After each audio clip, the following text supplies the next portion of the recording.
ദൈവിക വാഗ്ദത്തങ്ങൾ ഒരിക്കലും മാറില്ല. ദൈവത്തിൽ നിന്നുള്ള വാഗ്ദത്തങ്ങൾ നമ്മുടെ ജീവിതത്തിലെ പ്രകാശവും പ്രത്യാശയുമാണ്. ഈ ലോകത്തിലെ അനുഭവങ്ങൾ മാറും, മനുഷ്യരുടെ വാക്കുകൾക്ക് സ്ഥിരത ഇല്ലാതാകും. എന്നാൽ ദൈവത്തിൽ നിന്നുള്ള വാഗ്ദത്തങ്ങൾ എന്നെന്നും നിലനിൽക്കും. ദൈവിക സ്വഭാവം മാറ്റമില്ലാത്തതുകൊണ്ട് വാഗ്ദത്തങ്ങൾക്കും മാറ്റമില്ല.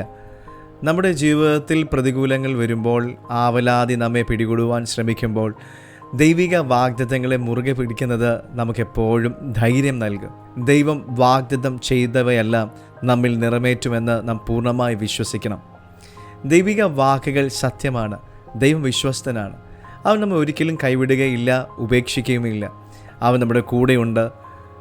നമ്മുടെ ആവശ്യങ്ങൾ നിറവേറ്റുമെന്നും നമ്മെ പരിപാലിക്കുമെന്നും ഉള്ള അവൻ്റെ വാഗ്ദത്തങ്ങൾ നമുക്ക് ആശ്വാസം നൽകുന്നവയാണ്.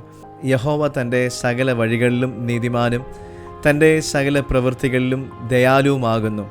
സങ്കീർത്തനം 145:17. ദൈവത്തിൻ്റെ നീതിയും ദയയും അവൻ്റെ വാഗ്ദത്തങ്ങൾക്ക് അടിസ്ഥാനമാണ്.